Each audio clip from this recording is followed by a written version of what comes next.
At the beginning of the 19th century, trade with India and the Far East was already well established, with sailing ships taking a course around Africa.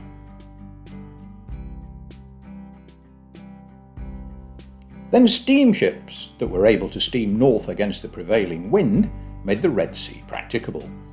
And when the Suez Canal opened in 1869, the route became ever more popular.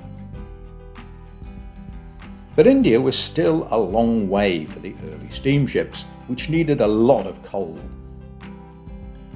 So a coaling station was quickly established at Aden.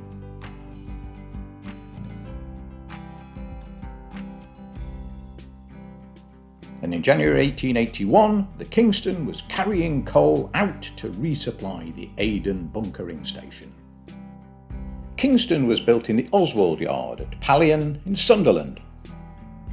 Iron built, she was 262 feet long and just under 1,500 tons, with a full sail rig on 2 masts, a compound steam engine, and holds fore and aft. In January 1881, she was loaded with best Welsh coal in Cardiff and steamed down the Atlantic coast of Europe, through the Mediterranean, and safely transited the Suez Canal. On the 16th of February, Captain Thomas Richard Cousins took her out of Suez at 08:15 hours. At 1800, they passed Ras Gharib and reached the Ashrafi Light at 22:50. With a good wind behind them, Captain Cousins ordered the fore topsail set, and the second mate took a deckhand and the forward lookout aloft to do the job.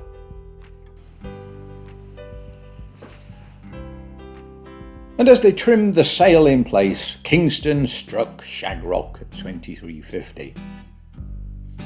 The following day, the crew lightened her by shovelling coal overboard, and a passing steamer, the Columbian, attempted to tow her off, though without success. Kingston was finally abandoned on the 19th of February and left to sink. Kingston still lies where she sank. On rare occasions, your dive boat may moor over her, but you're much more likely to moor south of the reef and take a long Zodiac ride up to the wreck.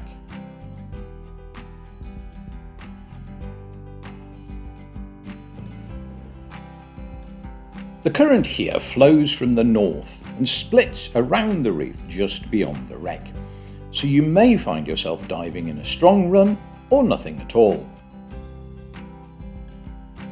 You'll see the wreck as soon as you drop in. All that's left is the after portion of Kingston in a maximum of 15 metres, extending up the reef almost to the surface. If there is a current, you can avoid it by staying in the lee of the wreck. Start at the stern for the prop and rudder. Then head up the starboard side. Just to your right are the remains of the aftermast and crow's nest.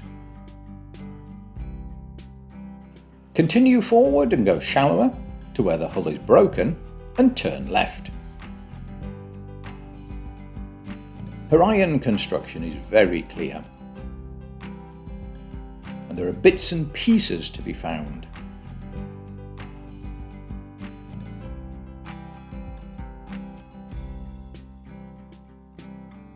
Including part of the steering gear as you round the stern.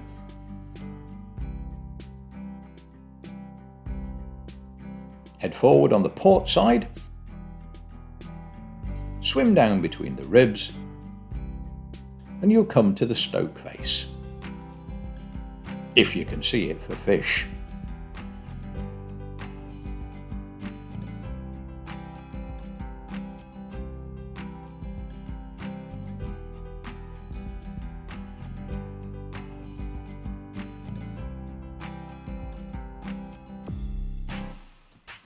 Swim up from here and forward, and there are the boilers. You'll be here, and how much further forward you can get depends on the current and the surge. Then turn right to leave the wreck behind and enjoy the reef.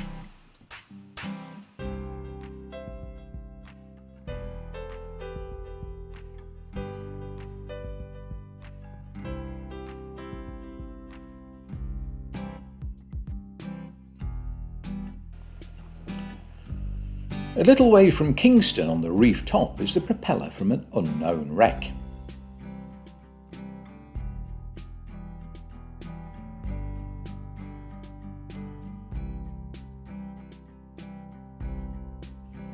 Then simply keep the reef to your left. If you're lucky, there'll be a proper current pushing you along.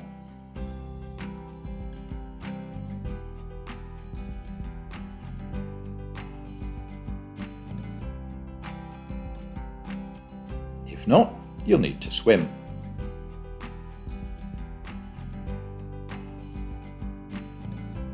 When you're finally ready to end the dive, put up your DSMB for a Zodiac ride back to the dive boat. Or you can, if you prefer, swim back. It'll take you 45 to 50 minutes.